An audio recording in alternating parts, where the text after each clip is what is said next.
بسم اللہ الرحمن الرحیم۔ میرپور آزاد کشمیر سے غزالہ بہن لکھتی ہیں کہ بیمار اور کمزور لوگوں کے روزے کے بارے میں وضاحت کریں کہ ان کے لیے کیا سہولتیں ہیں، کیا رعایتیں ہیں۔ غزالہ بہن، اللہ کا دین مکمل طور پر انسانی استطاعت کے مطابق ہے۔ اللہ تعالیٰ انسانوں کا پیدا کرنے والا ہے اور انسان کی کمزوریوں سے، مشقتوں سے اور قابلیتوں سے پوری طرح وہ آگاہ ہے۔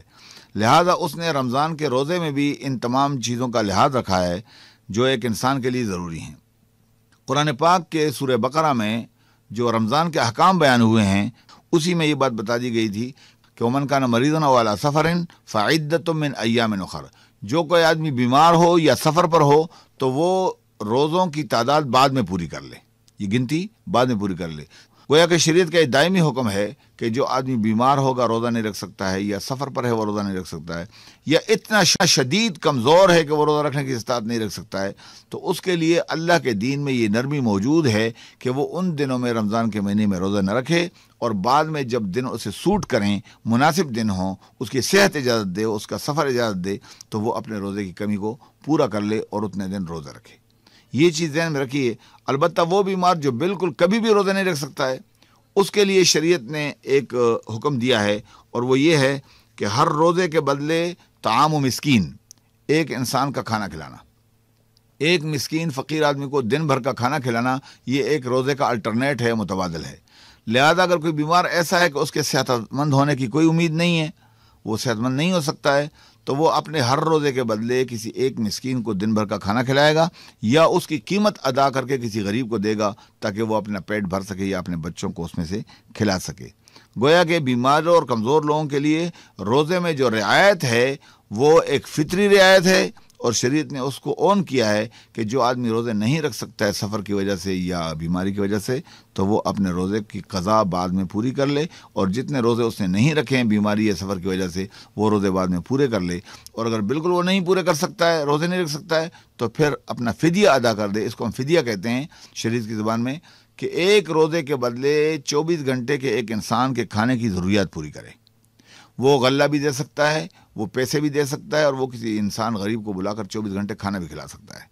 گویا کہ یہ اس کا نعم البدل ہے، متبادل ہے، اور شریعت نے یہ چھوٹ دی ہے انسان کو اس لیے کہ انسان بسا اوقات بیماری کی وجہ سے روزہ نہیں رکھ سکتا ہے، بعد میں رکھنا چاہتا ہے، بعض اوقات وہ بیماری کی وجہ سے روزہ رکھنے کی استطاعت ہی نہیں رکھتا ہے، تو اسے کہا کہ آپ اگر مالدار ہیں، آپ کے پاس وسائل ہیں، تو آپ اپنے پیسے خرچ کیجئے، فدیہ دیجئے، تاکہ دوسرے لوگ روزہ رکھنے میں آسانی سے محسوس کر سکیں اور دوسرے لوگوں کے گھروں کا چولہا اس بہانے سے جل سکے، چل سکے۔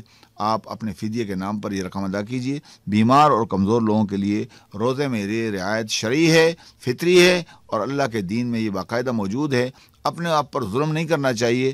کل میں ایک حدیث پڑھ رہا تھا کہ ایک صحابی فرما رہے تھے کہ ہم حضور پاک صلی اللہ علیہ وسلم کے ساتھ رمضان کے مہینے میں سفر کرتے تھے، تو ہم میں سے روزہ رکھنے والا روزہ نہ رکھنے والے کو برا نہیں کہتا تھا، اور روزہ نہ رکھنے والا روزہ رکھنے والے کو برا نہیں کہتا تھا۔ گویا شریعت نے جو چھوٹ دی ہے اس چھوٹ پر عمل ہونا چاہیے۔ حنفی فقہ میں ایک بڑا مضبوط ضابطہ ہے جو سمجھنے کا ہے۔ فرماتے ہیں کہ حدیث کی روشنی میں بات طے کی گئی ہے کہ ان اللہ یحب ان تؤتى رخصه کما یحب ان تؤتى عزائمه۔ اللہ تعالیٰ کو جس طرح اپنے فرض احکام کی تعمیل کرنا پسند ہے، اللہ تعالیٰ اپنی رخصتوں کو بھی اس طرح پسند کرتا ہے کہ اہل ایمان اللہ کی رخصتوں سے بھی استفادہ کریں، فائدہ اٹھائیں۔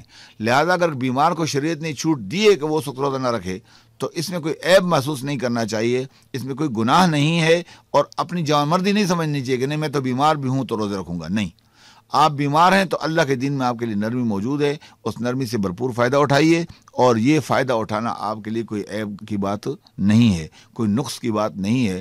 اس سے فائدہ اٹھانا اللہ کو راضی کرنے والی بات ہے۔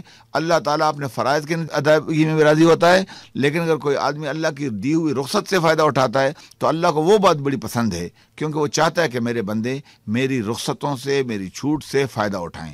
اللہ تعالیٰ سے دعا ہے کہ وہ ہمیں اس قابل بنائے کہ ہم اللہ کے فرائض کو بھی سمجھیں، ان کی تعمیل کریں، اور اللہ تعالیٰ ہمیں یہ بھی توفیق دے کہ جو رخصتیں اور چھوٹ اس نے ہمیں دے رکھی ہیں ہم ان کو سمجھیں، اور بغیر کسی کھڑخانی کے ان رعایتوں سے بھرپور فائدہ اٹھائیں جو ہمارے رب نے ہمارے لیے مہیا کی ہیں اور مقرر کی ہوئی ہیں۔ لہذا بیمار اور کمزور آدمی کا، مسافر آدمی کا روزہ جو ہے یہ رمضان میں مؤخر کیا جا سکتا ہے، بعد میں رکھا جا سکتا ہے، نہ رکھ سکتا ہو ہمیشہ کے لیے تو اس کا فدیہ ادا کیا جا سکتا ہے۔ البتہ فدیے میں بھی بالکل حد بندی نہیں ہونی چاہیے کہ اوہو جی یہ تو 50 روپے سے 55 روپے کیوں دیے جائیں. دیکھیے ایک آدمی کا کھانا آج کے دور میں کم از کم 3 وقت کا کھانا اگر آپ کھلائیں گے، 2 وقت کا بھی کھلائیں گے تو 100 روپے میں بمشکل ایک آدمی مارکیٹ سے کھانا کھاتا ہے. لہذا 100 روپے سے کم نہیں ہونا چاہیے فدیہ. آپ اندازہ کیجیے کہ آپ کے گھر میں ایک فرد کے کھانے پر کتنی کاسٹ آتی ہے، کتنا خرچہ آتا ہے. اگر آپ سمجھتے ہیں آپ کے گھر میں ایک آدمی کھانے پر 200 روپے لگتے ہیں تو آپ فقیر مسکین کو بھی 200 روپے کے حساب سے دیجیے. یہاں پر پیمانوں کو بڑا ٹائٹ مت رکھیے. قرآن پاک میں آتا ہے کہ ویل للمطففین الذین اذا اکتالوا علی الناس یستوفون واذا کالوہم او وزنوہم یخسرون. وزن میں کمی بیشی کرنے والوں کے لیے تباہی ہے، ہلاکت ہے. جب لوگوں سے لیتے ہیں تو پورا لیتے ہیں، اور جب لوگوں کو دیتے ہیں تو کم دیتے ہیں. یعنی لینے کے باٹ اور ہوتے ہیں، دینے کے باٹ اور ہوتے ہیں. اگر آپ اپنے لیے پسند کرتے ہیں کہ میرے گھر کا کھانا 200 میں پکتا ہے تو میں غریب مسکین کو بھی 200 روپے فراہم کروں. اگر میں سمجھتا ہوں کہ میرا بچہ KFC کے برگر سے افطاری کرتا ہے اور اس کے لیے 500 روپے کا برگر آ سکتا ہے تو میں غریب مسکین کو بھی تو اسی مقدار سے کوئی چیز دوں تاکہ اس کے بچے بھی اس انداز سے کھانا کھائیں. اللہ تعالیٰ نے ہمیں احسان کا رویہ اپنانے کے لیے حکم دیا ہے، نیکی کا رویہ اختیار کرنے کا حکم دیا ہے کہ لوگوں کے ساتھ بھلائی کا رویہ اختیار کریں. اپنا ہاتھ کھلا رکھیں. اللہ کے نام پر جب آپ دینے لگیں تو آپ زیادہ دیں.